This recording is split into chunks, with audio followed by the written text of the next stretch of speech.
Bom, gente, voltamos e parágrafo 4º. Parágrafo 4º para encerrar essa relação de parágrafos do nosso artigo 5º. Aqui a gente tem uma informação muito rápida, mas que acaba nos permitindo conversar já sobre os direitos e deveres individuais e coletivos retratados ou apresentados, melhor dizer, apresentados nos incisos do nosso artigo 5º. Aqui a gente tem que o Brasil se submete à jurisdição de Tribunal Penal Internacional, a cuja criação tenha manifestado adesão. Qual é a informação que a gente tira daqui? Bom, primeiro é lembrar que esse Tribunal Penal Internacional, um tribunal internacional que busca punir determinados indivíduos, ou até mesmo estados, mas indivíduos, né, que cometem crimes específicos.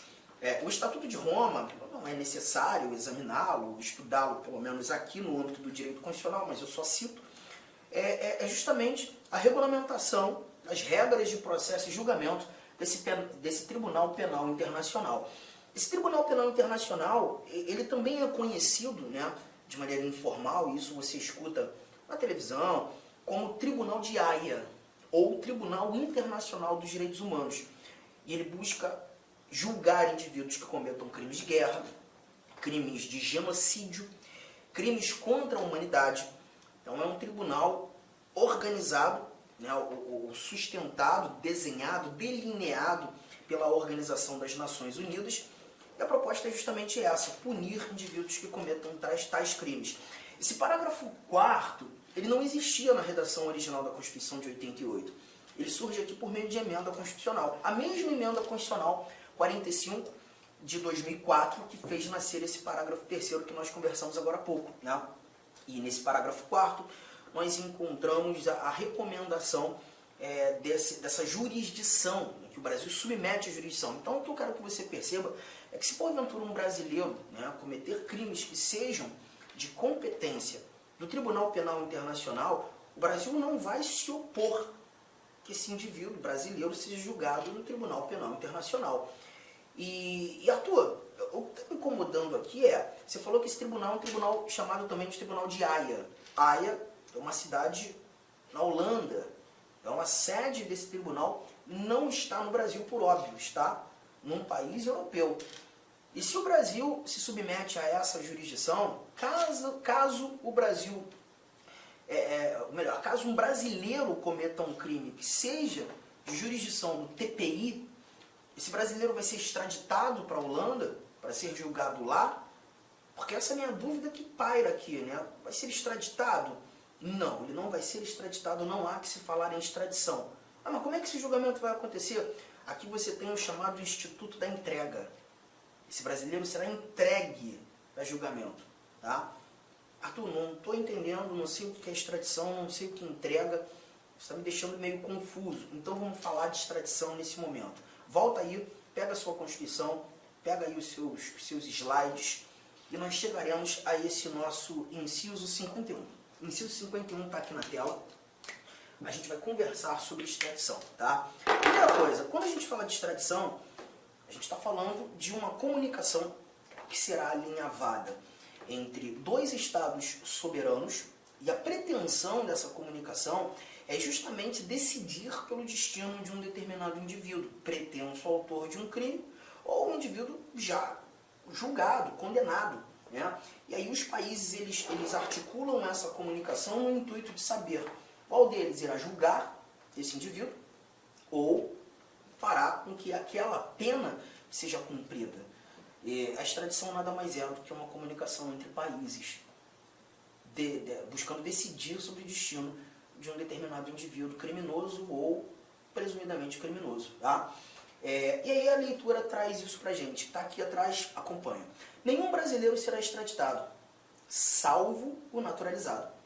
Em caso de crime comum praticado antes da naturalização ou de comprovado envolvimento em tráfico ilícito de entorpecentes e drogas afins na forma da lei. Essa extradição que a gente está tirando aqui, do inciso 51, é a extradição que nós chamamos de extradição passiva. Nesse momento, o Brasil não está fazendo pedido de extradição. O Brasil não está buscando trazer um indivíduo para cá. Na realidade, o Brasil está recebendo um pedido. Chegamos à conclusão, então, que esse indivíduo está no Brasil. E é um outro país que pede para que ele seja julgado lá ou cumpra a pena lá.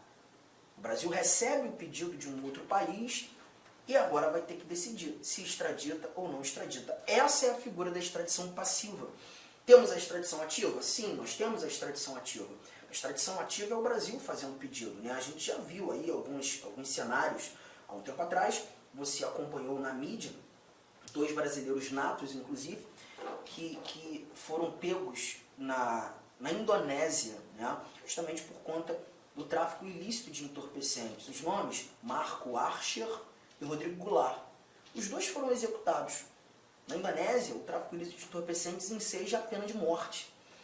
E como foram presos lá, né, encararam o corredor da morte. O Brasil se preocupou com os seus nacionais, o Brasil se preocupou com os seus brasileiros e pediu pela extradição. A Indonésia negou. Negou, julgou, condenou e executou. Os 2 foram executados, a pena lá, inclusive, ela é executada por fuzilamento, né? Os 2 foram fuzilados. Mas o Brasil fez o pedido de extradição. Nesse conjunto de informações, o Brasil praticou a tal da extradição ativa, pediu pela extradição. Só que essa extradição ativa ela não é citada aqui no nosso texto constitucional. O texto constitucional ele separou apenas informações sobre a extradição passiva. E é essa que nós iremos colocar aqui no caderno. Preste bastante atenção. Nenhum brasileiro será extraditado, salvo o naturalizado. Nenhum brasileiro será extraditado, salvo o naturalizado. Qual é a primeira conclusão que a gente tira daqui? Artigo 5º, inciso 51. Extradição passiva de brasileiros.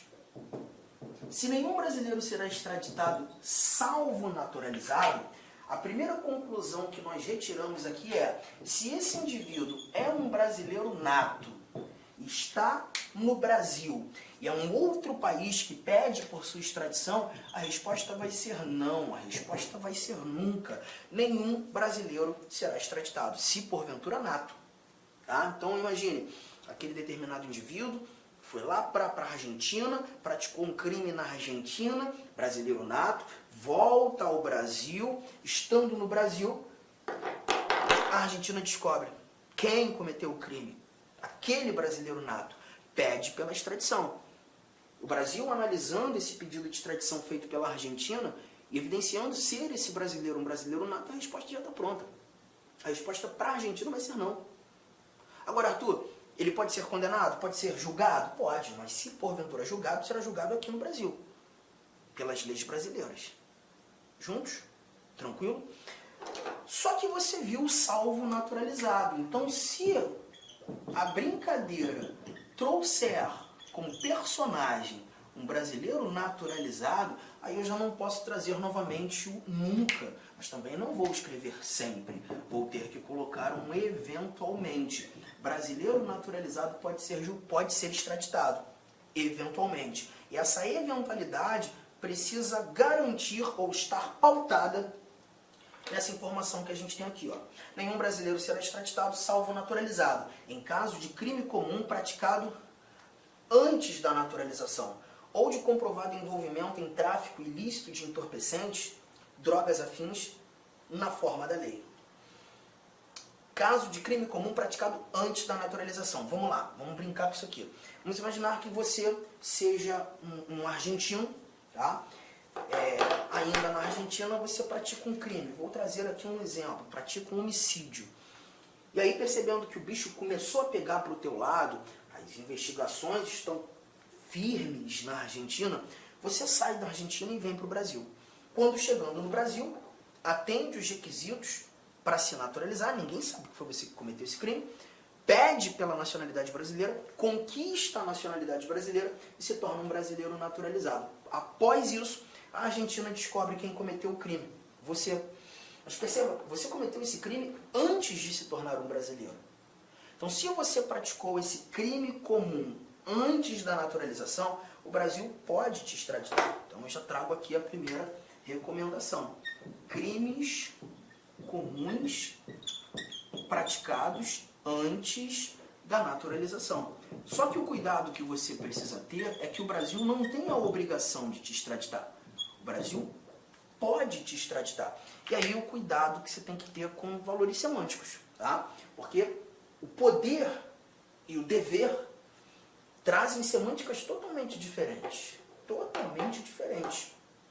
Lembre-se que a dignidade da pessoa humana é um fundamento da República Federativa do Brasil. E já que estamos falando de uma comunicação entre países, entre estados soberanos, quando nós estudávamos os princípios fundamentais, você viu os princípios que regem as relações internacionais. E dentre eles, precisamente o inciso 2º do artigo 4º, a prevalência dos direitos humanos. Se, aos olhos do Brasil, e quem julga o pedido de extradição é o Supremo Tribunal Federal, tá? Isso está lá no artigo 102, inciso 1º, a linha G do texto constitucional. Se aos olhos do Supremo Tribunal Federal, o órgão competente para julgar o pedido de extradição, for mais digno vê-lo sendo julgado aqui e não lá, ainda que você tenha cometido esse crime comum antes da naturalização, o Brasil pode dizer não à Argentina. O Brasil não é obrigado a te extraditar. Pode te extraditar. Pode te extraditar. Beleza? Guardou essa informação? Só que voltando para a redação, nós temos aqui, ó, em caso de crime comum praticado antes da naturalização ou de comprovado envolvimento em tráfico ilícito de entorpecentes, drogas afins, na forma da lei. Então, comprovado envolvimento em tráfico ilícito de entorpecentes também enseja a extradição. Só que nesse caso, quando tratando desse crime em especial, desse crime específico, a gente não tem a necessidade de avaliar se, porventura, o comprovado envolvimento aconteceu antes da naturalização ou depois da naturalização. Seja antes, seja depois, a extradição vai ser discutida. Possível a extradição. Então eu tenho que trazer mais uma seta e te lembrar que, nesse caso, quando tratando do tráfico ilícito de entorpecente, não nos interessa o momento. Tenha sido antes ou depois da naturalização, antes ou depois da naturalização, a extradição pode acontecer. A extradição pode acontecer. Legal? Só que você está percebendo que eu estou enfatizando pode acontecer. De novo, gente, não é uma obrigação, é uma possibilidade. Não é uma obrigação, é uma... Olá, meus amigos! Inicialmente eu peço licença a vocês, pois essa aula é uma aula demonstrativa aqui do nosso querido site LAC Concursos, que nós fizemos um curso focado específico da Guarda Civil Municipal de Sorocaba. Curso este completo, ponto a ponto do edital, super atualizado. Tenho certeza que aqui tem todo o conteúdo necessário e suficiente para que você faça uma excelente prova nesse concurso.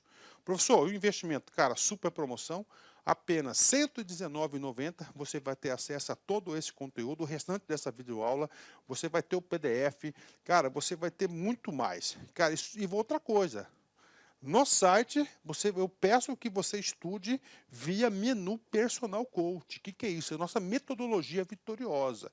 Tá? Ali, nosso setor pedagógico pegou todo o conteúdo, transformou em metas diárias de estudos. Cada meta que você cumpre é uma meta importante rumo à sua aprovação. Tudo bem? Professor, qual que é a minha meta? É sempre antecipar a meta. Vamos supor que hoje é dia 15 de julho. Cara, você tem que já fazer de hoje e de amanhã, dia 16. Eu vou terminar mais cedo, você refaz, você faz revisão. Você não quer passar? Então vem comigo aqui na LAC Concursos. Tem um link aqui embaixo para você diretamente lá fazer a sua matrícula. Pode vir, não é fake news, cara, não tem golpe. Nossa seriedade aqui é muito grande. Nós queremos que você conheça o nosso serviço. Valeu, tchau!